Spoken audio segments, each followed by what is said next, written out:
This next question comes from Michael, and Michael says, how do you know who to hire next? Background is, I'm looking to hire either a service manager or a salesperson. We've taken big hits this year. I need both positions, but I need more sales to keep a service manager busy. Where can I find a salesperson and make sure they are a good fit for my team and my needs? Could it be possible to find a person that could do both positions until they fill the service position? His company is an air conditioning refrigeration company. Okay, great question, Michael, and you're going to learn a lot about that when you come to the leadership event in November. It really depends on what you do.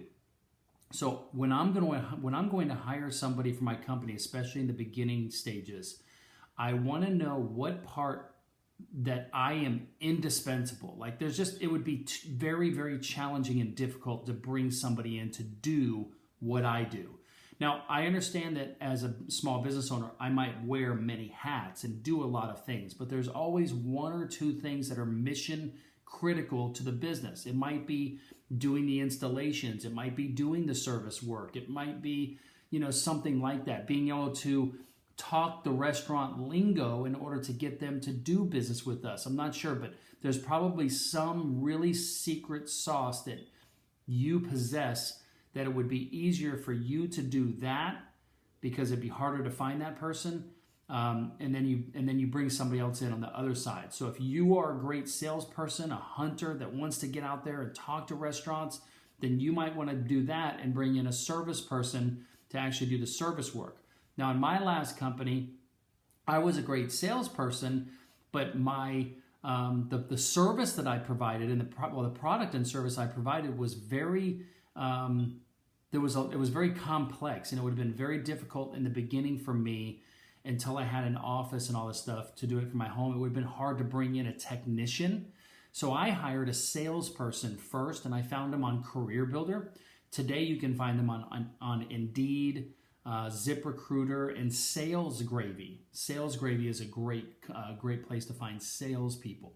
And I hired this person. I put him on and this was a long time ago. It's harder today to do this, but I put him on a commission-only incentive compensation program.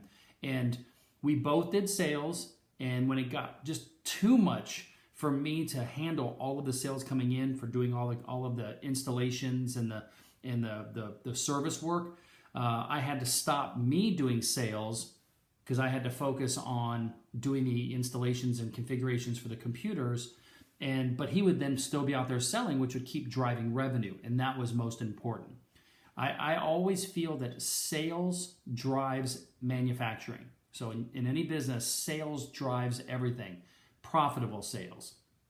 In your situation, if you're not quite the hunter, I would probably look to hire a salesperson first if you know how to do the installations and the service work.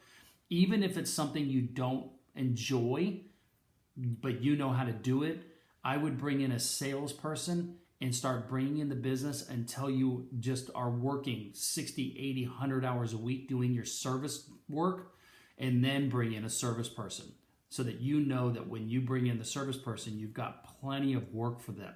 One of the most challenging things in the beginning when it comes to hiring service and administrative people is, as a small business owner, we want someone to take the load off of us, but at the end of the day, we really don't have enough for a full-time position. So my role in my companies is I want to get the administrative work to be so full so that when I hire somebody, they are busy full-time. Today, I've got a virtual assistant down in the Philippines, and I have her full-time from 8 to 5 every single day, Monday through Friday. And I'll bet she only works about 2 hours a day. But I don't mind doing that because having all the work that she does do off my plate is worth it for me. And that's the benefit of the virtual assistant type thing, is it's not very expensive.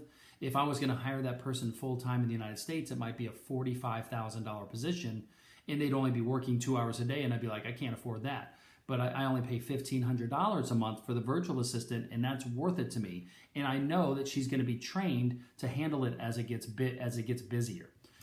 So that's what I would recommend in most situations. Hire salespeople first, and you do all the technical and the service work until you are busting at the seams.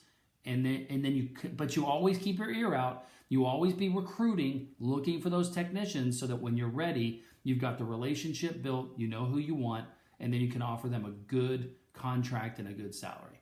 Okay? I hope that helps, man.